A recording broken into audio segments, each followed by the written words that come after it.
En el vasto escenario del Imperio Romano, la ciudad de Roma se destacaba como el centro del mundo antiguo, donde poder, cultura y religión se entrelazaban. La ciudad era el corazón de un imperio que se extendía por toda la cuenca del Mediterráneo, dominando tierras y pueblos con una mezcla de fuerza militar y administración eficiente. El Imperio Romano, en su apogeo, ofrecía tanto oportunidades como desafíos para aquellos que vivían bajo su dominio. Para los primeros cristianos, Roma representaba no solo el centro del poder terrenal, sino también el mayor campo de batalla espiritual. Mientras el imperio florecía, también sufría con tensiones sociales y políticas. La desigualdad era una realidad constante, con los ricos viviendo en lujo, mientras los pobres luchaban por sobrevivir. Las religiones paganas dominaban la vida espiritual, con templos y cultos dedicados a diversos dioses esparcidos por la ciudad. Sin embargo, había un vacío espiritual que muchos sentían, una sed por algo más profundo que ni siquiera los rituales elaborados podían saciar. Fue en ese ambiente ferviente que el mensaje cristiano comenzó a esparcirse. Para muchos, la nueva fe ofrecía una esperanza que el mundo antiguo no podía ofrecer, la promesa de vida eterna y de una comunión directa con Dios. La iglesia primitiva, compuesta por judíos y gentiles convertidos, comenzó a crecer en medio de esta cultura diversa y a veces hostil. Roma, con su influencia global, se convirtió en un punto crucial para la diseminación del Evangelio. La ciudad que gobernaba el mundo pronto se convertiría en el escenario de una nueva revolución espiritual. El Evangelio, que había comenzado en tierras distantes, estaba a punto de desafiar el corazón del paganismo y transformar el curso de la historia. Este era el trasfondo en el cual Pablo escribió su carta a los romanos, un mensaje destinado a fortalecer la fe de una iglesia localizada en el mismo centro del poder mundial. La iglesia en Roma no fue fundada por Pablo, sino por cristianos anónimos que llegaron a la ciudad, tal vez entre judíos que volvían de las festividades en Jerusalén, o por misioneros que seguían el movimiento iniciado en Pentecostés. Estos primeros creyentes establecieron una comunidad vibrante en el corazón del imperio, uniendo a judíos y gentiles en torno a la fe en Cristo. La iglesia creció rápidamente, impulsada por la diversidad y el deseo de compartir la buena nueva con otros. Aunque hubo desafíos considerables como la persecución y la discriminación, la iglesia en Roma prosperó, adaptándose a las circunstancias adversas. La ciudad, con su mezcla de culturas, ofrecía tanto oportunidades como desafíos. Los cristianos en Roma necesitaban navegar cuidadosamente en un entorno donde el culto al emperador era común, y cualquier amenaza al statu quo era rápidamente aplastada. Sin embargo, la iglesia permaneció resiliente, con su fe inquebrantable y su mensaje de amor y salvación. La presencia de judíos y gentiles en la misma comunidad cristiana también trajo desafíos teológicos y prácticos. Había diferencias significativas en términos de prácticas religiosas y culturales que necesitaban ser reconciliadas a la luz del Evangelio. La unidad en la diversidad era un ideal difícil de alcanzar, pero absolutamente necesario para el testimonio de la Iglesia. Fue en este contexto que Pablo escribió su carta, con el objetivo de fortalecer esta comunidad y guiarla en cuestiones esenciales de fe y práctica. Roma no era solo una ciudad, era el símbolo de una nueva era para el cristianismo. La fundación de la Iglesia en Roma representaba el inicio de una transformación que eventualmente alcanzaría todos los rincones del imperio. La carta de Pablo a los romanos sería una herramienta crucial en este proceso, ayudando a moldear el pensamiento cristiano y a definir la misión de la Iglesia en un mundo vasto y diverso.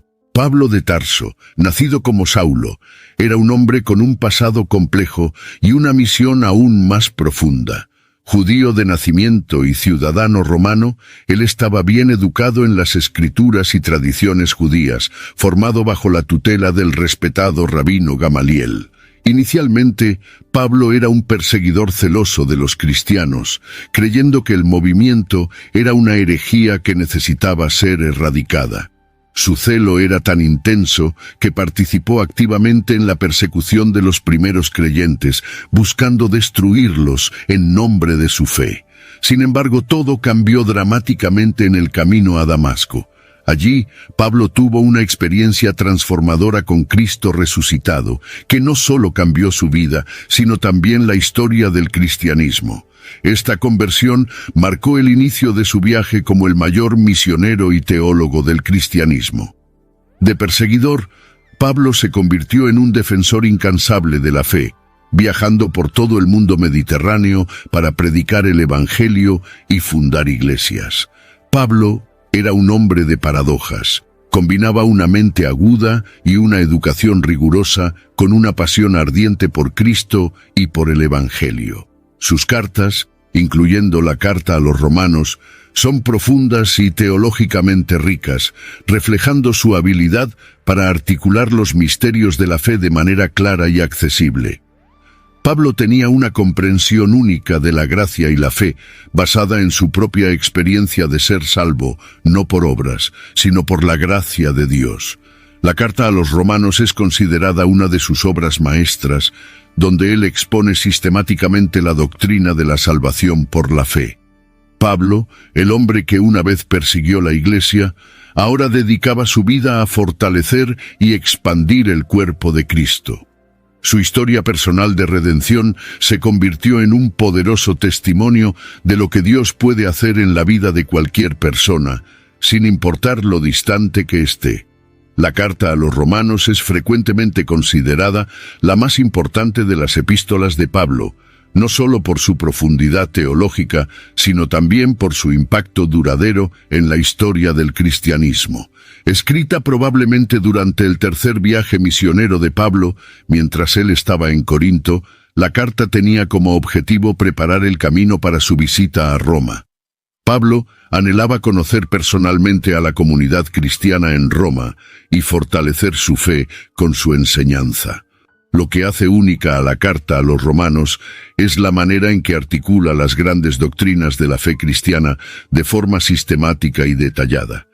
Pablo aborda temas como la justificación por la fe, el papel de la ley, la naturaleza del pecado, la gracia de Dios, la salvación tanto para judíos como gentiles y la vida en el Espíritu.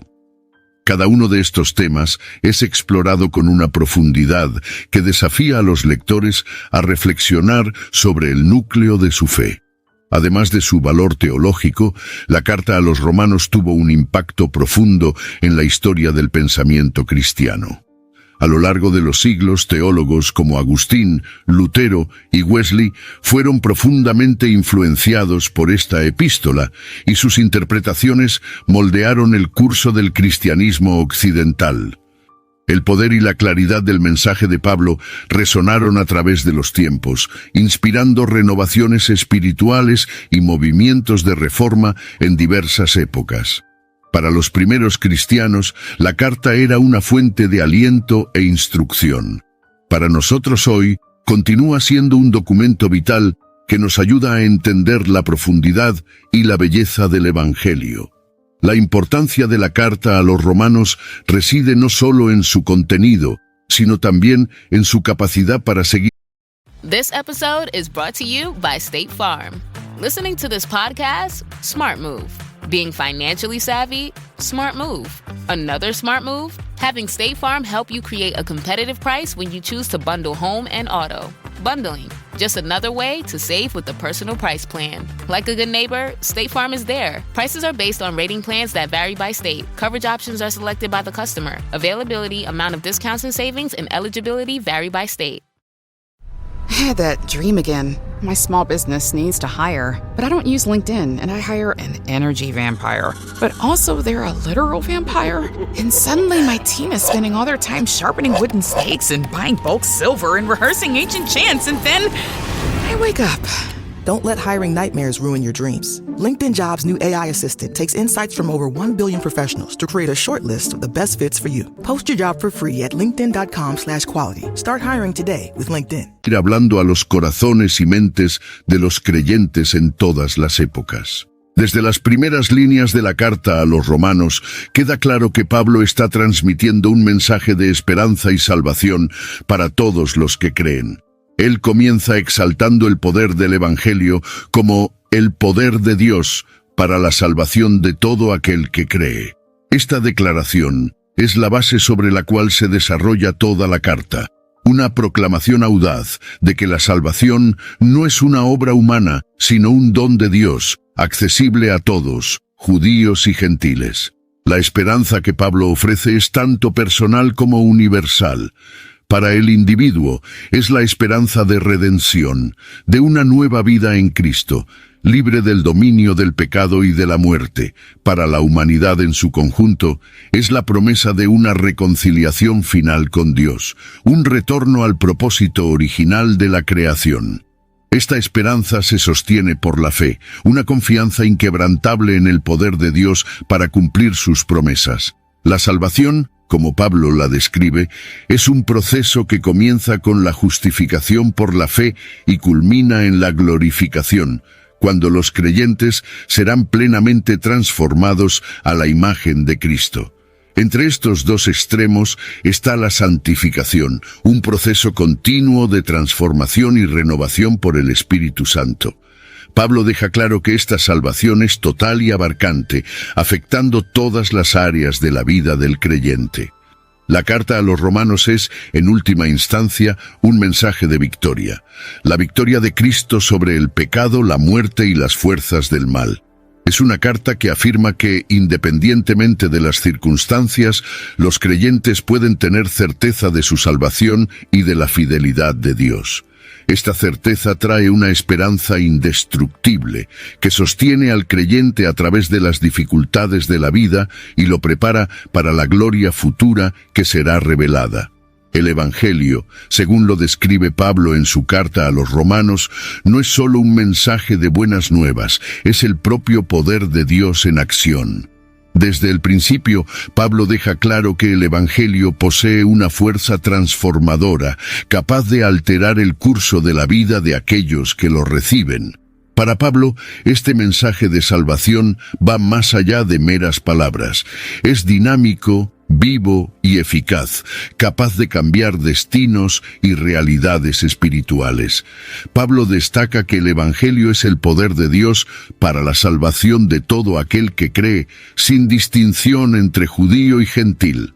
Esto era revolucionario en su época, ya que rompía barreras culturales y religiosas profundamente arraigadas. El poder del Evangelio, según Pablo, reside precisamente en su capacidad de alcanzar y transformar a cualquier persona, independientemente de su origen o estatus.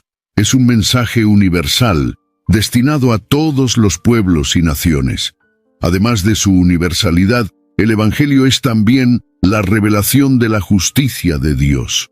En Cristo, Dios revela su justicia, no como una virtud humana, sino como un don divino que es dado a aquellos que creen. Esta justicia no se conquista mediante obras o la ley, sino que se imputa a los creyentes por la fe.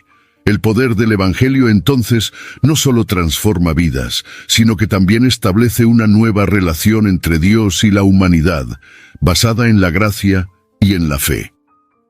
Esa fuerza transformadora del Evangelio es lo que movió a Pablo en su misión incansable de predicar a Cristo en todos los rincones del Imperio Romano. Él sabía que el Evangelio tenía el poder de liberar, sanar y restaurar, y por eso dedicaba su vida a este mensaje. Para Pablo, el Evangelio era la fuerza que movía el mundo, el poder de Dios manifestado en su plenitud. En el corazón de la carta a los romanos encontramos la doctrina de la justificación por la fe, un concepto central no solo para Pablo, sino para todo el cristianismo. Para Pablo, la justificación no es algo que los seres humanos pueden alcanzar por medio de sus propias acciones o por la observancia de la ley. En lugar de eso, es un acto de Dios, que declara justos a los pecadores con base en la fe en Jesucristo. Este concepto revolucionario desafió la comprensión judía tradicional de la ley y abrió las puertas a una nueva era de relación entre Dios y la humanidad. La justificación por la fe significa que la salvación es un regalo de Dios, no una recompensa por buenas obras. Pablo argumenta que porque todos pecaron y están destituidos de la gloria de Dios, nadie puede ser justificado por las obras de la ley. La única esperanza para la humanidad es poner su fe en Cristo, quien cumplió la ley y sufrió la pena por el pecado en nuestro lugar. Esta doctrina subraya la total dependencia del ser humano en la gracia de Dios, alejando cualquier noción de que podemos merecer la salvación por nuestros propios méritos. Este mensaje fue especialmente poderoso para los gentiles, que no tenían la ley como guía moral y religiosa. Para ellos, la justificación por la fe significaba que también podían ser incluidos en el pueblo de Dios, no por adoptar las costumbres judías, sino simplemente por la fe en Cristo. Para los judíos, esta doctrina exigía una reinterpretación radical de su relación con la ley y con Dios. En ambos casos, la justificación por la fe era una invitación a la libertad espiritual, una liberación de la carga de intentar alcanzar la perfección mediante esfuerzos humanos. La justificación por la fe también tiene profundas implicaciones éticas y espirituales. Transforma la manera en que vivimos nuestras vidas, sabiendo que somos justificados no por nuestra propia justicia, sino por la justicia de Cristo. Esto nos llama a una vida de humildad, gratitud y servicio, no como un intento de ganar el favor de Dios, sino como una respuesta al amor que Él ya ha demostrado en Cristo. Una de las cuestiones más complejas que Pablo aborda en su carta a los romanos es el papel de la ley en la vida del creyente, especialmente en relación con la gracia divina. Para Pablo, la ley dada por Dios a Moisés era santa y justa, pero también incapaz de traer la salvación. La ley, según Pablo, tenía un propósito específico: revelar el pecado. Funcionaba como un espejo, mostrando a la humanidad su incapacidad de vivir de acuerdo con los estándares divinos. La ley no tenía poder para salvar, pero servía para conducir a los seres humanos a la conciencia de su necesidad de un Salvador. En Romanos, Pablo argumenta que la función de la ley era preparar el camino para la gracia, revelando cuánto todos necesitan la misericordia de Dios. La ley, entonces, no es opuesta a la gracia, sino parte del plan de Dios para llevar a los seres humanos al punto de reconocer su total dependencia de Él. Con la venida de Cristo, la gracia divina fue plenamente revelada. Mientras la ley exigía perfección, la gracia ofrece perdón. La gracia es el favor inmerecido de Dios, dado libremente a todos los que creen. Para Pablo, esta gracia no es una licencia para pecar, sino una fuerza que capacita a los creyentes a vivir vidas santas. La gracia transforma, libera y capacita, permitiendo que el creyente viva en obediencia a Dios, no por miedo al castigo, sino por amor y gratitud. El desafío para los cristianos, especialmente aquellos con un trasfondo judío, era reconciliar la reverencia por la ley con la libertad ofrecida por la gracia. Pablo exhorta a los creyentes a entender que la justificación viene solo por la fe en Cristo y no por la observancia de la ley. Sin embargo, esto no significa que la ley sea irrelevante. En lugar de eso, encuentra su cumplimiento y propósito en Cristo. La gracia, entonces, no anula la ley, sino que la cumple de forma plena y completa, permitiendo que los creyentes vivan en una nueva alianza con Dios. Para ilustrar su doctrina de la justificación por la fe, Pablo recurre a la figura de Abraham, el patriarca del pueblo de Israel. Abraham es presentado como el ejemplo perfecto de fe, pues fue justificado por su confianza en Dios, incluso antes de que se diera la ley y mucho antes de la circuncisión, el signo de la alianza judía. En Romanos, Pablo argumenta que Abraham fue justificado no por sus obras, sino por su fe en la promesa de Dios. Abraham creyó en Dios y esto le fue contado como justicia. Para Pablo, esto significa que la justificación por la fe no es una doctrina nueva, sino una continuación de lo que Dios siempre ha hecho con su pueblo. Abraham es llamado Padre de todos los que creen, porque él es el ejemplo de cómo la fe, y no las obras, es el camino hacia la justicia. Este era un mensaje poderoso, especialmente para los gentiles, que podían ver en Abraham un modelo de fe que trasciende las leyes y costumbres judías. Al enfatizar a Abraham como el padre de la fe, Pablo también aborda la cuestión de la circuncisión. Él explica que Abraham fue justificado antes de ser circuncidado, convirtiéndose en el padre tanto de los circuncidados como de los incircuncisos. Esto significa que la fe, no los ritos o las obras, es lo que realmente importa para ser contado como justo ante Dios. Abraham, por lo tanto, es el ejemplo de que la promesa de Dios es para todos, independientemente de su herencia cultural o religiosa. Abraham es así la prueba de que la justificación por la fe es parte del plan de Dios desde el principio. Él es un testimonio de que Dios siempre ha deseado una relación basada en la confianza y en la fe, no solo en la observancia de la ley. La fe de Abraham es la base sobre la cual Pablo construye su argumentación de que la justificación es un regalo de Dios, accesible a todos los que creen y no solo a aquellos que siguen las tradiciones judías. Al llegar al 10º subtítulo, Pablo comienza a explorar lo que significa vivir esta nueva vida en Cristo. La justificación por la fe no es solo un cambio legal en el estado del creyente, es el inicio de una transformación radical y continua. La nueva vida en Cristo significa una ruptura con el pasado, una muerte al pecado y un renacimiento para una vida dedicada a Dios. Para Pablo, esta transformación está simbolizada en el bautismo, que representa la muerte y la resurrección del creyente con Cristo. En el bautismo, el creyente es sepultado con Cristo, simbolizando el fin de la vida antigua, marcada por el pecado y la rebelión contra Dios. Al emerger del agua, el creyente resucita a una nueva vida, marcada por la justicia y la comunión con Dios. Esta nueva vida no se vive bajo el poder del pecado, sino bajo la gracia. Pablo deja claro que, aunque el pecado sigue siendo una realidad, ya no tiene dominio sobre aquellos que están en Cristo. Esta nueva vida también se caracteriza por un cambio de lealtad. El creyente ahora pertenece a Cristo, y esta pertenencia implica un nuevo modo de vivir. Pablo exhorta a los cristianos a considerarse muertos al pecado, pero vivos para Dios en Cristo Jesús. Esto significa que la vida cristiana es una vida de obediencia, no por obligación, sino por gratitud por la obra redentora de Cristo. La nueva vida en Cristo es, por lo tanto, una vida de libertad y responsabilidad, donde el creyente está llamado a vivir de acuerdo con el Espíritu y no con los deseos de la carne. Esta transformación es un proceso continuo que Pablo llama santificación. Es el camino por el cual el creyente, viviendo bajo la gracia, es moldeado cada vez más a la imagen de Cristo.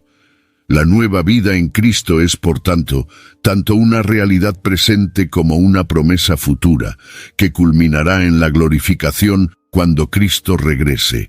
Es una vida vivida en esperanza, con los ojos fijos en la promesa de la redención completa. Incluso después de abrazar la nueva vida en Cristo, los creyentes aún enfrentan la dura realidad del pecado. Pablo es honesto al abordar esta lucha interna, describiéndola como una batalla constante entre la carne y el espíritu. Aunque justificados y liberados de la condenación del pecado, los creyentes aún viven en un mundo caído y en cuerpos que llevan la naturaleza pecaminosa. Este conflicto puede ser desalentador, pero Pablo ofrece esperanza al afirmar que, aunque el pecado aún está presente, ya no tiene dominio sobre aquellos que están en Cristo. Pablo usa la analogía de la esclavitud para ilustrar la situación del creyente. Antes de conocer a Cristo, el ser humano es esclavo del pecado, incapaz de liberarse por sí mismo. Sin embargo, por la fe en Cristo, esta esclavitud es rota, y el creyente es liberado para servir a Dios. Esta libertad, sin embargo, no significa que el pecado deje de existir. La lucha contra el pecado continúa, pero ahora el creyente lucha desde una posición de victoria, con la certeza de que la gracia de Dios es suficiente para sostenerlo. Esta batalla diaria exige vigilancia y dependencia del Espíritu Santo. Pablo enfatiza que es el Espíritu quien capacita a los creyentes para mortificar los deseos pecaminosos y vivir en obediencia a Dios. La victoria sobre el pecado no se alcanza por esfuerzo humano, sino por la sumisión continua a la guía del Espíritu. El creyente debe constantemente elegir vivir de acuerdo con el Espíritu, rechazando las tentaciones de la carne. Pablo también ofrece aliento, recordando que, a pesar de las fallas y luchas, los creyentes son más que vencedores en Cristo. La certeza de la salvación y el poder del Espíritu dan a los creyentes la fuerza necesaria para resistir al pecado y vivir vidas que glorifican a Dios. La lucha contra el pecado es real e intensa, pero la victoria ya ha sido conquistada por Cristo, y esa es la esperanza que sostiene a los creyentes en su jornada de fe. La presencia del Espíritu Santo es uno de los mayores dones que los creyentes reciben al unirse a Cristo. En Romanos, Pablo dedica un capítulo entero para explicar el papel crucial del Espíritu en la vida cristiana. El Espíritu Santo no es solo un guía o ayudante. Él es la garantía de nuestra salvación y la fuente de poder para vivir la vida cristiana. Es a través del Espíritu que los creyentes son transformados, capacitados y guiados en su caminar con Dios. Pablo describe al Espíritu como aquel que da vida, en contraste con la carne que lleva a la muerte. El Espíritu Santo renueva la mente y el corazón de los creyentes, permitiendo que vivan de acuerdo con la voluntad de Dios. Esta transformación es tanto interna como externa, pues el Espíritu moldea el carácter del creyente y produce frutos que reflejan la naturaleza de Cristo. La presencia del Espíritu es una marca distintiva de los que pertenecen a Dios y es a través de él que los creyentes son adoptados como hijos de Dios.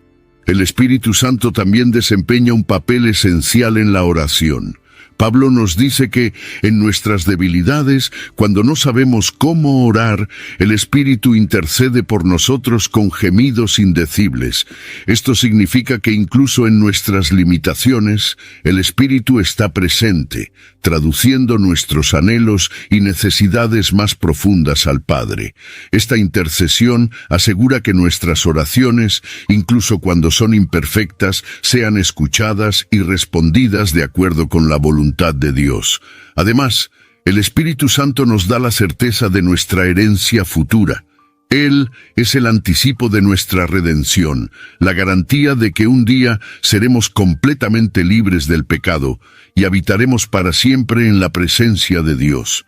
Esta certeza da a los creyentes la fuerza y la perseverancia para soportar las dificultades de la vida, sabiendo que el Espíritu que habita en ellos es la promesa de gloria futura. Pablo no oculta la realidad de que la vida cristiana está marcada por desafíos y sufrimientos.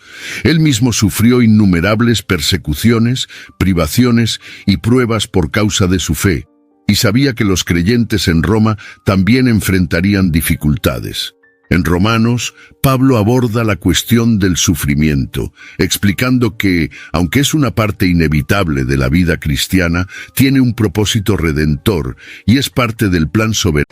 A twisted new season of The Traitors is finally here. What did I get myself into? The prize, $250,000. I'm gonna lie and cheat and do whatever I have to do to win. If you're gonna come for me, I'll finish you. Shame on you! I'm out for blood. It is like a firing squad. Boom, boom, boom, boom, boom. Let the games begin. Emmy Award winner The Traitors. New episodes streaming Thursdays at 9 p.m. Eastern. Only on Peacock. De Dios para moldear a sus hijos. Pablo enfatiza que el sufrimiento presente no se compara con la gloria que será revelada en nosotros. Esta perspectiva eterna es fundamental para entender la dificultad de la vida cristiana. Los creyentes son llamados a ver más allá de las circunstancias inmediatas y a enfocarse en las promesas de Dios. El sufrimiento, entonces, es visto como temporal, un camino a través del cual Dios trabaja para fortalecer la fe, purificar el carácter y preparar a los creyentes para la gloria futura. Además, Pablo enseña que el sufrimiento produce perseverancia, y la perseverancia, carácter, y el carácter, esperanza. Este proceso de crecimiento espiritual es esencial para la vida cristiana. Es en el fuego de las pruebas que la fe es refinada y el carácter cristiano es formado. Los creyentes son alentados a soportar el sufrimiento con paciencia, confiando en que Dios está presente en medio de sus tribulaciones y que Él usa todas las cosas para el bien de aquellos que lo aman. Pablo también recuerda a los creyentes que no están solos en sus luchas. El Espíritu Santo está con ellos, sosteniéndolos y dándoles fuerza. La comunidad cristiana también desempeña un papel vital, ofreciendo apoyo, aliento y oración. La vida cristiana es difícil, pero Pablo asegura a los creyentes que tienen los recursos espirituales necesarios para perseverar y que el sufrimiento presente está moldeándolos para la gloria futura. Pablo continúa su argumentación sobre el sufrimiento y la dificultad de la vida cristiana con una visión gloriosa del futuro que aguarda a los creyentes. Él habla de la creación, que gime como en dolores de parto, esperando la revelación de los hijos de Dios. Esta imagen poderosa nos recuerda que el mundo no está como debería ser, pero que hay una esperanza más allá de las circunstancias actuales. La gloria futura que Pablo describe es el momento en que toda la creación será redimida y renovada, junto con los hijos de Dios. Esta promesa de la gloria futura es el gran consuelo para los creyentes que enfrentan sufrimientos y tribulaciones. Pablo destaca que, así como Cristo sufrió y luego fue glorificado, así también los creyentes que sufren con Él serán glorificados. La esperanza de la resurrección y de la vida eterna con Cristo es el ancla de la fe cristiana. Esta gloria futura no es solo una abstracción, es la realidad que motiva a los creyentes a perseverar, sabiendo que sus sufrimientos no son en vano. La expectativa de la gloria futura también moldea la manera en que los creyentes viven en el presente. Sabiendo que una nueva creación está por venir, son llamados a vivir de manera que refleje los valores del reino de Dios. La promesa de que un día todas las lágrimas serán secadas, que no habrá más muerte, ni luto, ni dolor, infunde valor y propósito en la vida de los creyentes. Esta esperanza los sostiene en las luchas diarias y los inspira a mantenerse fieles hasta el fin. Además, la gloria futura es una promesa colectiva que abarca no solo a individuos, sino a toda la creación. Pablo nos recuerda que todos estamos esperando la redención de nuestro cuerpo, la adopción como hijos de Dios en su plenitud. Esta visión comunitaria de la redención nos recuerda que estamos todos juntos en esta jornada y que nuestra esperanza no es solo personal, sino también cósmica, abarcando todo el universo creado por Dios. Uno de los temas más complejos y a veces controvertidos que Pablo aborda en la carta a los romanos es el misterio de la predestinación. Él escribe que Dios, en su sabiduría y soberanía, predestinó a algunos para ser conformes a la imagen de su Hijo.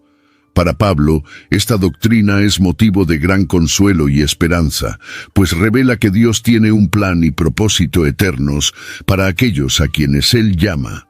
La predestinación, según Pablo, es la garantía de que nada puede separar a los creyentes del amor de Dios en Cristo Jesús. Pablo deja claro que la predestinación no es una cuestión de mérito humano, sino de gracia divina. Dios elige, no con base en ningún mérito o acción previa, sino según el consejo de su voluntad. Esto refuerza el mensaje de que la salvación es enteramente una obra de Dios, desde el principio hasta el fin. La predestinación es, por lo tanto, una demostración del amor soberano de Dios, que decide salvar a aquellos que están perdidos e incapaces de salvarse a sí mismos. Este misterio, sin embargo, plantea cuestiones profundas sobre la justicia y la bondad de Dios, especialmente en lo que respecta a aquellos que no son escogidos. Pablo aborda estas preocupaciones reconociendo que los caminos de Dios son insondables y que su sabiduría va más allá de la comprensión humana. Él exhorta a los creyentes a confiar en la bondad y en la justicia de Dios, incluso cuando los detalles de su plan permanecen misteriosos. Para Pablo, el misterio de la predestinación debe llevar a los creyentes a una mayor humildad y gratitud. Saber que fueron escogidos por Dios debe inspirarlos a vivir en adoración y obediencia, reconociendo que todo lo que tienen es un regalo de la gracia de Dios. El misterio de la predestinación no es una razón para el orgullo o la arrogancia, sino para una profunda reverencia por el Dios que eligió y llamó a los creyentes para ser sus hijos e hijas. Uno de los temas más sensibles y teológicamente complejos que Pablo aborda en su carta a los romanos es la cuestión de Israel y su relación con la salvación. Pablo, siendo judío, expresa un profundo dolor y angustia por el hecho de que muchos de sus compatriotas rechacen a Jesús como el Mesías. Él inicia este tema con una declaración poderosa de que él mismo estaría dispuesto a ser separado de Cristo si eso pudiera resultar en la salvación de Israel. Esto muestra cuánto esta cuestión era personal y urgente para Pablo. Pablo argumenta que, aunque Israel haya recibido la adopción como hijos, la gloria, las alianzas, la ley y las promesas, muchos aún no han reconocido a Jesús como el cumplimiento de esas promesas. Sin embargo, él aclara que la palabra de Dios no ha fallado. En una serie de razonamientos teológicos, Pablo explica que no todos los descendientes físicos de Israel son verdaderamente Israel. Para él, el verdadero Israel está compuesto por aquellos que son hijos de la promesa, no solo hijos de la carne. Esta distinción es crucial para entender el plan de Dios para la salvación. Pablo argumenta que Dios, en su soberanía, tiene el derecho de elegir y llamar a quien Él desea. Esto plantea cuestiones sobre la justicia de Dios, que Pablo aborda con la imagen del alfarero y el barro, afirmando que Dios tiene el derecho de moldear su creación como quiera. Sin embargo, Pablo también asegura que Dios no ha rechazado a su pueblo, Israel, sino que hay un remanente elegido por gracia. Finalmente, Pablo revela el misterio de que el rechazo de Israel no es definitiva. Él profetiza que, al final, todo Israel será salvo, a medida que la plenitud de los gentiles entre en el reino de Dios. Esta esperanza de salvación futura para Israel muestra que el plan de Dios es inclusivo y que Él siempre está trabajando para cumplir sus promesas de una manera que va más allá de la comprensión humana. La cuestión de la incredulidad de los judíos, especialmente en relación con el Evangelio, es un tema central en el discurso de Pablo. Él reflexiona sobre cómo, a pesar de las promesas y revelaciones dadas a Israel, muchos judíos permanecen incrédulos respecto a Jesús como el Mesías. Pablo no evita la dureza de esta realidad, pero busca entenderla a la luz del plan soberano de Dios. Pablo sugiere que la incredulidad de Israel abrió la puerta para que los gentiles recibieran el Evangelio. Él utiliza la metáfora del olivo, donde las ramas naturales, los judíos incrédulos, fueron cortadas, y las ramas de olivo silvestre, los gentiles creyentes, fueron injertadas. Esta imagen muestra la inclusión de los gentiles en la promesa de Dios, pero también sirve como una advertencia. Así como las ramas naturales fueron cortadas debido a la incredulidad, los gentiles también pueden ser cortados si no permanecen en la fe. No obstante, Pablo ve un propósito redentor incluso en la incredulidad temporal de Israel. Él argumenta que la salvación de los gentiles debe provocar celos en Israel, llevándolos a buscar nuevamente a Dios. Así, El rechazo de Israel no es final, sino que forma parte de un plan mayor que culminará en la reconciliación de todos los pueblos con Dios. Pablo finaliza esta reflexión con una doxología exaltando la profundidad de las riquezas, de la sabiduría y del conocimiento de Dios. Él reconoce que los caminos de Dios son inescrutables y que, incluso ante el misterio de la incredulidad y el plan de Dios, la única respuesta adecuada es la adoración y la confianza en su soberanía. Para Pablo, el plan de Dios, aunque complejo y a veces incomprensible, es perfecto y conduce al cumplimiento de sus promesas. Después de explorar las grandes doctrinas de la fe y el plan soberano de Dios, Pablo dirige su atención a la vida práctica de los creyentes. Él comienza esta sección con un llamado apasionado. No se conformen a este mundo, sino transfórmense por medio de la renovación de su mente. Para Pablo, la mente cristiana es el campo de batalla donde se decide la conformidad con el mundo o la transformación por la voluntad de Dios. Esta transformación de la mente no es un evento único, sino un proceso continuo. Pablo exhorta a los creyentes a ofrecer sus cuerpos como sacrificio vivo, santo y agradable a Dios, lo que es el verdadero culto racional. Esto implica una entrega total, donde cada aspecto de la vida se somete a la voluntad de Dios. La transformación de la mente implica el rechazo de los patrones y valores del mundo y la adopción de una nueva manera de pensar, basada en la verdad de Dios revelada en las Escrituras. Esta nueva manera de pensar permite que los creyentes disciernan la buena, agradable y perfecta voluntad de Dios. Pablo destaca que la transformación de la mente lleva a la práctica de virtudes cristianas, como la humildad, la abnegación y el amor. Él insta a los creyentes a no pensar de sí mismos más de lo que deben, sino a tener una evaluación sobria de acuerdo con la medida de fe que Dios ha repartido a cada uno. La transformación de la mente cristiana es la base para la vida en comunidad. Pablo detalla cómo esta nueva mentalidad debe manifestarse en relaciones de amor y servicio mutuo dentro del cuerpo de Cristo. Él presenta una visión de vida cristiana donde los dones espirituales son utilizados para el bien común y donde cada creyente es llamado a contribuir para la edificación de la Iglesia según la gracia que ha recibido. La mente transformada es, por tanto, esencial para vivir de acuerdo con el propósito de Dios y experimentar la plenitud de la vida en Cristo. Pablo sigue su exhortación práctica con un énfasis en el amor como la esencia y el cumplimiento de la ley. Él cita el mandamiento de amar al prójimo como a uno mismo, afirmando que el amor es el cumplimiento de toda la ley. Para Pablo, el amor no es solo una virtud entre otras, sino la virtud central que debe guiar todas las acciones y actitudes de los creyentes. En un mundo marcado por la división y el odio, el amor es la fuerza que unifica y transforma. El amor del que Pablo habla no es un sentimiento superficial, sino una decisión intencional de buscar el bien del otro, incluso a costa de uno mismo. Este tipo de amor es la marca registrada de un seguidor de Cristo y la prueba de que la mente ha sido verdaderamente transformada. Pablo desafía a los creyentes a vivir de manera que el amor esté en el centro de todas sus interacciones, tanto dentro como fuera de la comunidad cristiana. Este amor práctico se manifiesta en acciones concretas: evitar el mal, hacer el bien, honrar a los demás, ser generoso, bendecir a los que persiguen, vivir en armonía y buscar la paz.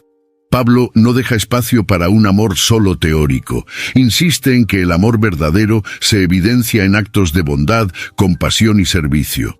Al amar, los creyentes cumplen la ley de Dios de una manera que va más allá de la mera observancia externa de los mandamientos. Pablo también relaciona el amor con la responsabilidad social. Él recuerda a los creyentes que el tiempo es corto y que la salvación está más cerca ahora que cuando inicialmente creyeron. Con esta urgencia en mente, los exhorta a revestirse del Señor Jesucristo y a no satisfacer los deseos de la carne. El amor, para Pablo, es tanto un arma espiritual como un llamado a la acción, que debe caracterizar la vida de los creyentes en un mundo que espera el regreso de Cristo. Pablo aborda un tema delicado y potencialmente controvertido: la relación de los cristianos con las autoridades gubernamentales. Él comienza afirmando que toda autoridad es establecida por Dios, y por lo tanto, los creyentes deben someterse a ella. Esta instrucción puede parecer sorprendente, especialmente considerando el contexto de un imperio romano que en muchas ocasiones persiguió a los cristianos. Sin embargo, Pablo no hace excepciones. Él ve el orden social como parte del plan de Dios y cree que la sumisión a las autoridades es parte del testimonio cristiano. Pablo argumenta que los gobernantes son servidores de Dios, puestos en posición de autoridad para castigar el mal y recompensar el bien. Por esta razón, exhorta a los cristianos a obedecer las leyes y pagar sus impuestos, no solo por miedo al castigo, sino también por una cuestión de conciencia. Para Pablo, la sumisión a las autoridades es una expresión de la obediencia a Dios, quien es soberano sobre todas las cosas. No obstante, la sumisión a las autoridades no es una sumisión ciega. La lealtad final del creyente es para con Dios, y cuando las leyes humanas entran en conflicto con la ley de Dios, el creyente debe obedecer a Dios antes que a los hombres. Este principio fue ejemplificado por los apóstoles que ante la orden de dejar de predicar el Evangelio respondieron: es necesario obedecer a Dios antes que a los hombres. Pablo reconoce la complejidad de esta cuestión, pero cree que, en la mayoría de los casos, la sumisión a la autoridad es una parte esencial de la vida cristiana.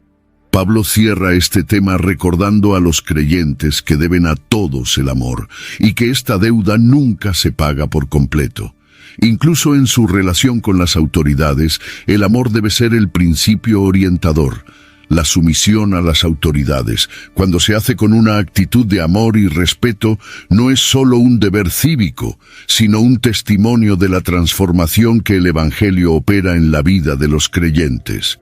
Este tipo de sumisión revela la paz y el orden que el reino de Dios trae al mundo. Pablo, al tratar de la vida en comunidad, destaca la importancia de la tolerancia y el respeto a las diferencias dentro de la Iglesia.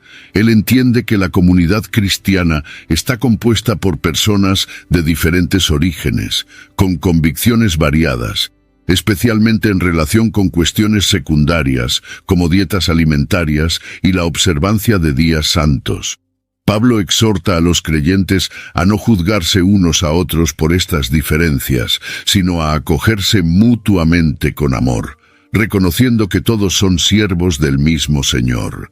Pablo enfatiza que cada persona debe estar plenamente convencida en su propia mente sobre estas cuestiones y actuar de acuerdo con su conciencia. Él alerta contra el peligro de imponer juicios sobre los hermanos y hermanas en áreas donde la Escritura no es explícita. El enfoque debe estar en la edificación mutua, buscando lo que promueve la paz y la construcción del cuerpo de Cristo. Para Pablo, la unidad de la Iglesia es más importante que la uniformidad de opiniones en cuestiones no esenciales. Esta actitud de tolerancia no significa indiferencia o relativismo, sino un compromiso con el amor por encima de las diferencias. Pablo instruye a los creyentes más fuertes en la fe a no despreciar a los más débiles, sino a soportar sus debilidades para no causar escándalo ni herir la conciencia de los demás. Esta preocupación por el bienestar espiritual del otro es una expresión del amor cristiano, que busca el bien del prójimo en todas las circunstancias. Pablo concluye esta sección con un llamado a la unidad en medio de la diversidad. Él recuerda a los creyentes que Cristo aceptó a todos, tanto a judíos como a gentiles, y que ellos deben hacer lo mismo. El respeto a las diferencias, acompañado de amor y comprensión, fortalece a la Iglesia y testifica al mundo la gracia inclusiva de Dios. La tolerancia y el respeto, cuando se practican, se convierten en un reflejo de la propia naturaleza de Cristo, que vino para servir y dar su vida por muchos. La unidad en la Iglesia es uno de los temas centrales de Pablo, especialmente en su carta a los Romanos.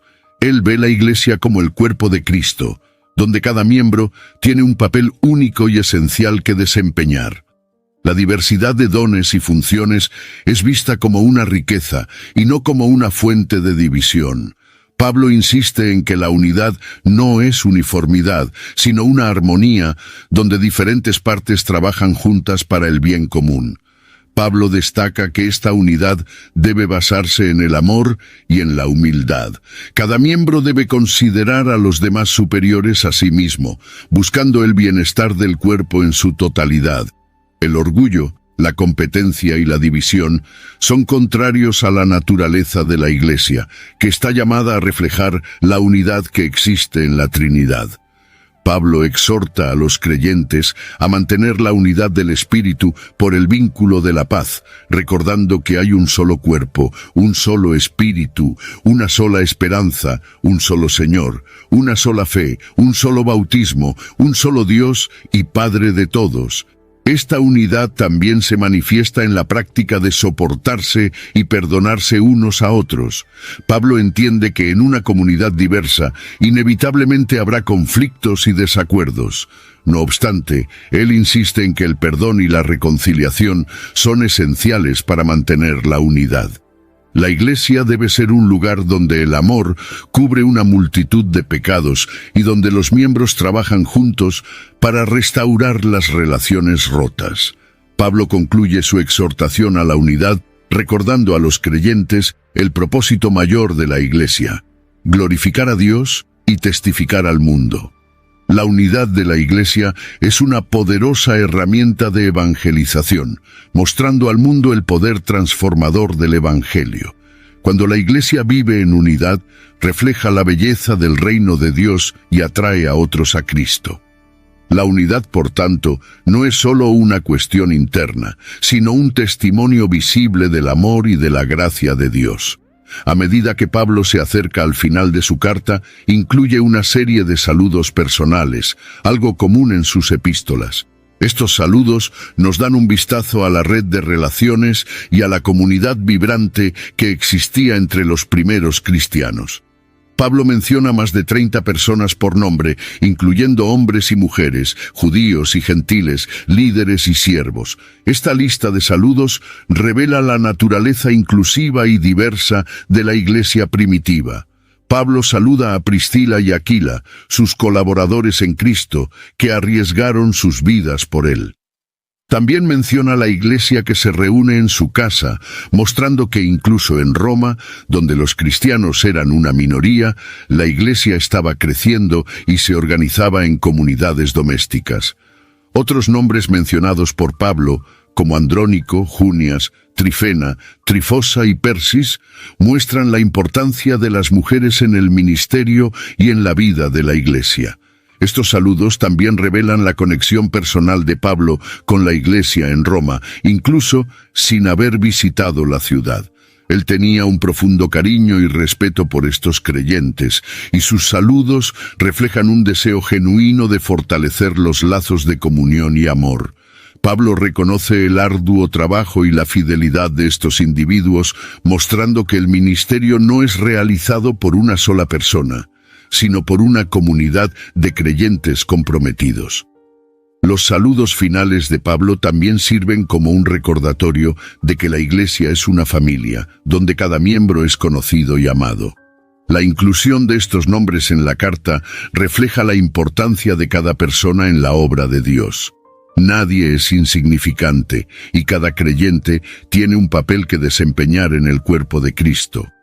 Los saludos de Pablo concluyen la carta con un tono personal y cálido, enfatizando la unidad y la diversidad de la Iglesia. La carta a los romanos ha dejado un legado profundo y duradero en la historia de la Iglesia. Desde los primeros días del cristianismo ha sido reconocida como una de las exposiciones más completas y sistemáticas de la teología cristiana.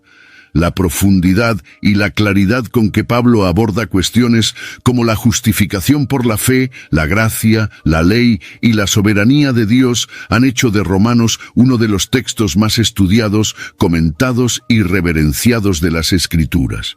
El impacto de Romanos puede verse en la vida y obra de grandes teólogos y reformadores a lo largo de los siglos. Agustín de Hipona, Martín Lutero y Juan Wesley, entre otros, fueron profundamente transformados por el mensaje de Romanos, llevándolos a liderar movimientos de renovación y reforma en la Iglesia.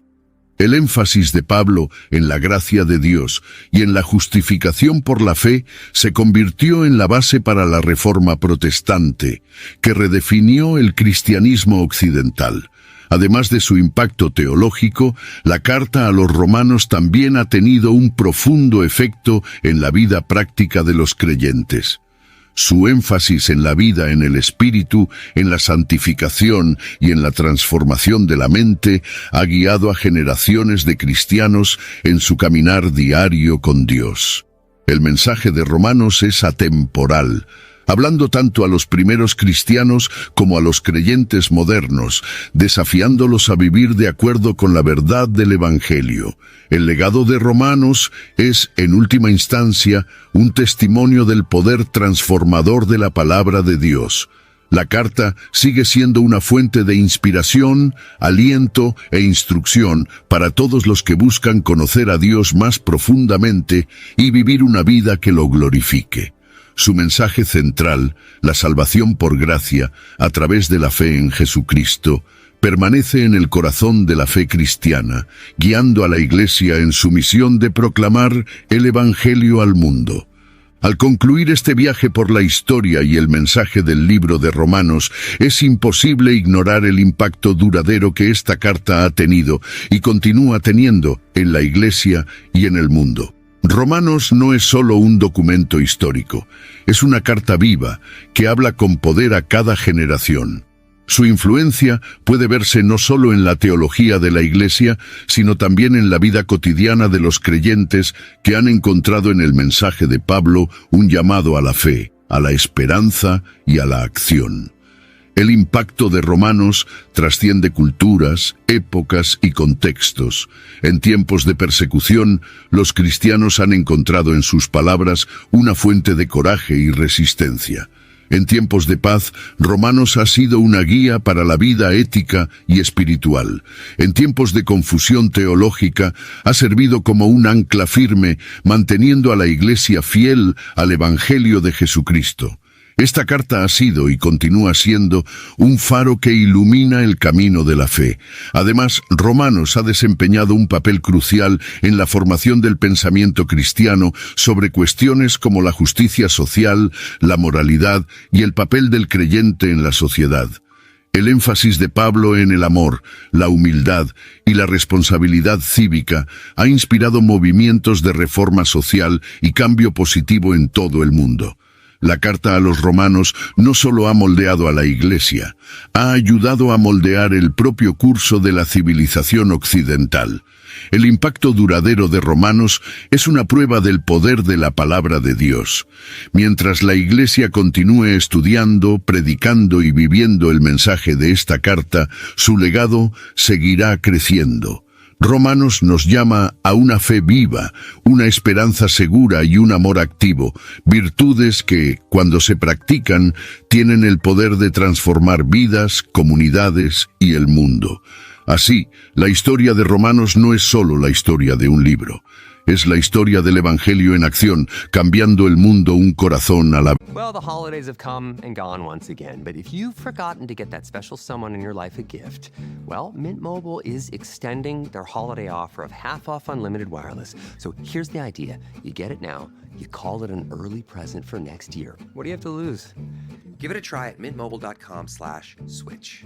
Limited time 50% off regular price for new customers. Upfront payment required. $45 for 3 months, $90 for 6 months, or $180 for 12-month plan. Taxes and fees extra. Speeds may slow after 50 gigabytes per month when network is busy. See terms.